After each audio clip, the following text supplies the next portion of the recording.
Watch me get a bucket and one with the foul. Kuzma hit the three, fans going wild. Capital One jumping when you look into the crowd. You try and ball like the Wizards, I'ma show you how. Ball like the Wizards, come watch us hoop. All you hear is swish when we shoot. Ball like the Wizards, come watch us hoop. All you hear is swish when we shoot. All you hear is swish when we shoot. All we try and do is get the W when we hoop. Hey, what's up, Wiz Nation, Wizards fans? How's it going, y'all? Y'all know who it is. It's your boy, Camingo. And my Wizards, we took 2 L's at the beginning of the year, which was kind of expected, but I was there for both games, and we took a beatdown. But it was fun being back in D.C., seeing some of my people again after I was hardly there to get up into 2 games last year, but I'll be back. But see what I'm wearing? I gotta give a shout out to the Commanders because they're the talk of the town in DC. But we are talking about the Wizards though. So here's what we got for you. We're gonna recap both beatdown losses to the Celtics and the Cavaliers. But let's get started. Yeah, let's start with the Celtics. Beginning the game, well, it was a what party? Pool party. And who's invited? Everybody. He was on fire in that first quarter. He scored 17 in the first quarter. Made like 5 threes in the first quarter. We're up like 8-10 points at one point. I was like, okay. I said at least we're going to compete, but we kind of let Boston back in the game because if they miss a shot, they come back out and either hit a 3 or get a transition 11 in transition.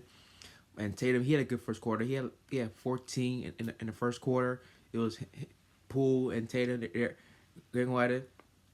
But the game really kind of got away like midway, late second quarter, when I see Alex Sarr defending Tatum. He was defending real good, but it's better O for Tatum because he's one of the best players in the NBA. But it got away in the late second quarter and early third quarter because we knew. I said down 10. I'm like, oh, watch this. It's gonna be like last year because our Achilles heel all last year was the third quarter, and it happened again. Like, all last year, every time we come out second half, we come out flat and like a days ago. Because we got outscored in that third quarter, 34-19. It was pretty much game over. It was game over when Pritchard, even though it didn't count, that half court heat, I was shocked. I was like, he done this pretty much all of last year, including in the playoff last year, but it was over to them. And the Wiz lost to Boston 122-102. Let's get into these numbers. The Wiz, Jordan Poole finished the game with 26 points, 4 assists, 4 turnovers though, but he had 4 steals though, and 6 made threes. I like how he was dishing the ball, but he could at least 8 assists because he did turn the ball over a bit because guys were fumbling the ball, and every time he get guys in the paint, it's from turnover. I'm getting Kyle Kuzma in the mid because he's been slacking in the first 2 games, but we'll go to him in a moment. Let's go into these rookies. Alex Sarr, number 2 pick. Rough first game because that's okay because this was a test for our rookies playing against the defending NBA champions. Alex Sarr, he finished with 2 points, 1 of 7 shooting. First bucket in NBA was a dunk, so had for him, but he was 1 of 7 from the field, 0 of 5 from 3, and 5 rebounds. Coming up 0 of 5 from the 3. I'm thinking this could be Summer League all over again. Cause I remember in the Summer League game he was like 0 for 8, 0 for 9 from the 3-point line, something like that. But that's okay. Bud Carrington, he had 3 points, 1 of 6 shooting, and Keyshawn George only 4 points. But we'll get to rookies as well later on in the show. But our second leading scorer was Jonas Valanciunas. He finished with 18 points and 5 rebounds because we literally had no help. It was pretty much Jordan Poole doing everything to keep us in the game until the game got away from us. So there was no help whatsoever. As for Boston, it was Brown and Tatum. Brown finished with 27 points, 10-20 shooting, 3-6 from three. Tatum, who is on a mission, we'll get with him later on the show. 25 points, 3-11 from three, 9-20 shooting, and get the team stats. We did help Boston 46% shooting, which is okay, but we shot 43%. But the reason I lost is defending the three. Boston made 17 3-pointers, 17 out of 45. That's 37%. As for the Wizards, we were 7 of 36 from three. That's 19%. Another thing that got from us is fouling. They got to the line 27 times. They were 21 of 27. We were 13 out of 18. The rebound it got from us because in the second half it was close in the first half, but I rebounded us 49 to 40. But they had 12 offensive rebounds. But the turnover, because when you play against champions, you gotta limit the turnover. You can't turn over more than like 15 times. We had 13 of them. Because when you go against the champs, you gotta play smart basketball. You can't. Anytime you make mistakes against champs like that, they'll make you pay. And now we move on to the Cavaliers.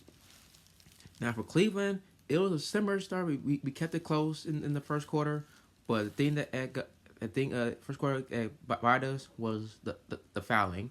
I think Koulibaly had some quick fouls. Jordan Poole had 2 fouls. They got the line like numerous times in the first quarter. But we did cut down to 3, and then we were down double digits like midway second quarter. And then Alex Sarr hit a 3, and then Jordan Poole hit 3. When Jordan caught fire, we got back in the game, and after that we cut it down to 6. It was a 6-point game at halftime, and then once again, the third quarter happened again. But this time we got outscored by 10. We outscored in the third quarter 38 to 28. So once again, the third quarter is happening again, and that was pretty much it. Let's get to these numbers for the Cleveland game. My man Koulibaly, career high 23 points, 9-16 shooting, 4-9 from threes, 6 rebounds, no steals and blah blah. I said, where was that in the Boston game where there was sometimes in the Boston game he was afraid to shoot? I'm like, if you had open shot, take it. Don't be like just stand there and try to make a move. If you have an open shot, just take the ball or drive the basket, which you did against Cleveland. We didn't do it against Boston, but I like how he was aggressive coming in that game in Cleveland. Jordan Poole after that hot start in the first half, he had 14 points. He had 0 in the second half. 14 points, 6 assists, 3 steals though. And Sarr, best game so far, 12 points, 6 rebounds. He had 2 block shots. That one in fat block he did on Mobley. I'm like, whoa. That's why we picked up number 2. His defense, versatility. And Carrington, he had 10 points, 2 of 8 shooting, 2 of 4 from 3. And George struggled. He didn't make a shot. He was 0-7, 0-4 from 3, just 2 points. And I want to go to Kyle Kuzma now. I want to go to him now, Kyle Kuzma. In 2 games, look right now, in 2 games, Kuzma is 9 for 32 shooting from the field. And from 3, he is 0 for 9 from 3. But he did get to free throw line 10 times in that Cleveland game. He was more aggressive against the line, but not being aggressive, being scored that we've seen for the past 2 to 3 years. So he's been on a bit of a slump, but I said this when I think myself, I'm thinking he's on the block being traded coming soon. So enjoy Kuzma while you can, Wizards fans, because Kuz could be gone sooner than you think. Now to the Cleveland side, Mitchell, he got hot in the second half. He had 30 points, 11-18 shooting, 6 threes. He was doing a lot of step back, 3-pointer, boom. Jarrett Allen, we couldn't stop him, man. He couldn't miss. He was perfect. 10 for 10, 23 points, only 5 rebounds. Mobley, who had my eye on, it was Sarr Mobley matchup. He did good on Mobley. He did finish with 13 points, 13 shooting. He had 13 rebounds though. He's a rebound machine. Now I'm gonna get to the team stats. They were hot, man. We allowed Cleveland to shoot 50% shooting. The threes, again, 3-point defense has been concerning. 18 of 39 shooting from Cleveland from 3. which is 42%. We shot a little better from three. We took too many. We were 15 and 43. That's 34%. That's too many. But both teams got to the line. We lined 32 times. Cleveland 34 times, but they missed like 11 free throws. We missed 5. We were close on the rebounds because we played Cleveland. They're a big team. You got to compete on the boards to beat the Cavaliers. We were -2, which is okay, but and we had 18 off rebound. We could have. It can't come close if we couldn't get any second chance opportunities. That really bit us in the ass right there. We couldn't get any second chance points. So and now before we go to break, I'm gonna talk about the rookie pick. I say this is a good test. See rookie pick against two good teams in Boston and Cleveland. They're not scared at the moment. Like every time they shoot, and like they're not shy to shoot the ball, being aggressive and everything. So I see these three have a bright future with the Wizards and Sarr, Carrington, and George. Just keep playing your role. If you keep your role, then this is not about winning. It's about competing and development. That's what it is. So we're gonna take a quick break. We're gonna talk about around the league for the first week of the season. Stay tuned. Mobley working on Sarr, and it was redirected out of bounds with 2.3 on the shot clock. What matchup did you say? That was a lot of distance to have to get back and block that shot, and then right here.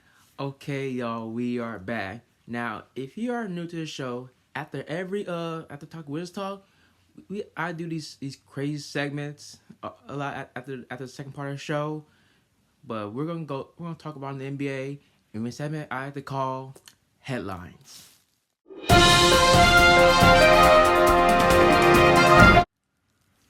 Now, for these headlines, we're gonna go through around the league for the first week of the season. We're gonna go through not all the teams, but some teams who are doing good and some teams who are like, what the hell's going on? Let's start with the champs, Boston. Right now, they're on a mission to repeat again. Tatum is on a mission this year. After not playing a lot in Team USA when we wanted to go, he's like, y'all didn't play me? He's like, watch this. And boy, excuse me, and when I saw him opening night against New York, when they smashed them, make on threes, I'm like, this man's on a mission. He might F round and get MVP this season. And then Boston made, 29 threes against New York? 29. It could have hit at least 35. I think they missed 13 threes in a row after they hit May 29. They could have easily hit 35, to be honest. It could have broken the record books. Like, I don't want to say break it, obliterate it. You know what I'm saying? But Boston, they're 3-0 right now, as expected, because they're champ. We'll find out soon who's going to be their challenger. Because right now, they don't got them right now in the Eastern Conference. But in the West, we're going to see. Also wants to talk about in the East is, let's see. Oh, let's talk about the Bucks. I know after their first win against Philly open night, after they beat Philly with no Embiid and PG Paul George. And what came out lacking last week, you lost at home to the Chicago Bulls. I'm like, come on now. At home, your first game at home, you lose to Chicago Bulls. And then you came out next day and lost to the tanking Brooklyn Nets. I'm like, so Milwaukee, I told y'all, age is getting up there, and they're dealing with injury. You know, Giannis is a little hurt. Milton been out. I told y'all it's not the same Bucks team that we saw in the past couple years when they've been on a top team that's contending for a championship. Like, time is changing now. Also, let's talk about Sixers real quick, because I'm talking about Joel Embiid. This dude is a freaking punk. Before the year started, he was talking about like, I don't think I'll go back-to-backs ever again.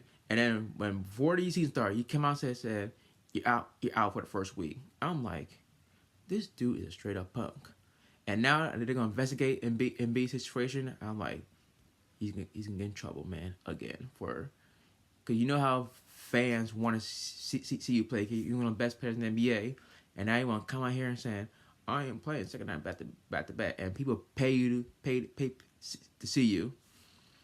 So But Philly, it got the first. They got the first win against the Pacers last night. So that was impressive. They could have easily been 0-3, but they're 1-2. So, and speaking of Chicago Bulls, go back to Bulls. Shout out to Lonzo Ball, man. First time playing in 2 years after a long. He had foot knee problems for the past 2 years. And I'm like, good to see him back. Awesome. And here in the West, it's not talking West. The Lakers. I know it's early. I had to not make a playoff, but it is early. 3 impressive wins. Beat the Timberwolves. You beat Phoenix. Came back from 22 down. Beat the Suns and beat the Kings in a fourth quarter comeback. So it's early. So I ain't too worried. And also the team in the West right now is OKC. That team is blowing teams out like crazy. They could be the best team in basketball behind the Boston Celtics. That young team is ready to win a championship right now. And also talk about the surprise team is the LA Clippers. LA Clippers, like, they could easily be 3-0. They could have beat the Sun, but they blew it in overtime. But beating Denver and Golden State, but no, Steph got hurt. We'll get to him later on in a moment. But getting those 2 wins on the road after losing their first game in their new building, I'm impressed. Zubac's playing like an all-star. Norman Powell is playing good. James Harden is being James Harden, in years past. But like we said, it's early. Now we go to Golden State. The Warriors, 2 games. They blew out Chicago. Was it Chicago? No, who they blew out? I'm gonna go to real quick. I can't remember. I know. No, Portland's one. It was Portland and Utah, not Chicago. It was Portland and Utah. They blew them out by 30 or more points in 2 games. I never seen that before. I never seen first 2 games of the year where you blew team by 30. Buddy Hield, early 6-man of the year candidate, but the bad news is Steph Curry hurt his ankle again. I'm like, oh no. Because we know in years past he has ankle issues in years past. So he's been out for a while. But it could affect the Warriors, but we'll see. Because Steve Kerr, he's a genius. What else are we going to talk about? Oh, the Grizz. John Morant, he's back after having surgery on the shoulder, and he had suspension a year ago. He's back, and they're 2-1 on the year. So good to see him back. And last but not least, what is wrong with the Denver Nuggets? You lose 2 games at home to the Thunder and the Clippers. Thunder, it was kind of expected because Thunder they made a statement in that game, in that opening night against Denver Nuggets. They made a statement saying, "Let me know that we are here." Like, they told Denver, "You had your championship. Now it's our turn." But the Clippers, they blew the Clippers game. They definitely blew that game. You had ride with Joker, who scored 41 points, made 7 threes, and the rest they had no help. You had Joker do everything, and lose the Clippers by 5 points. And what is wrong with my boy Russell Westbrook, man? My boy, this is not the Russell Westbrook you had in years past. People, nothing thought like, we're getting the Westbrook in years past. We got Westbrook, woohoo! And now it's coming back to bite him. I think losing KCP and Bruce Brown is gonna hurt Denver more than anything, because those two were the reason why y'all won a championship two years ago. And losing both could hurt them. I can see Denver possibly making a trade for a consistent 3-point shooter, because them shooters in Denver, they're streaky. And Jamal Murray, Michael Porter, and Joker, they are streaky shooters. When they get hot from 3, they'll keep on shooting. So Denver, pick it up, man, pick it up. And now that's about it. That's about it. But before we head out, we got 3 upcoming games for the Wizards. We got Atlanta back-to-back, and we got a big one Saturday night when we go to Mexico City against the Miami Heat. That's one game I got circled on my calendar. So, and it's a late game. It's at 9:30. You know me, I don't like late game when we're going to West Coast, but it is what it is. I gotta watch my Wiz. You know what I'm saying? But hopefully we get win number 1 early in the year. But it's a long year, but we're just getting started, y'all. So That's it. Thank y'all for watching. Y'all know the deal. Follow me on Twitter at Kamingo. Same Instagram. My Wiz page, Twitter at Wiz_Nation. Instagram, Nation_Wiz. Thank y'all. Peace.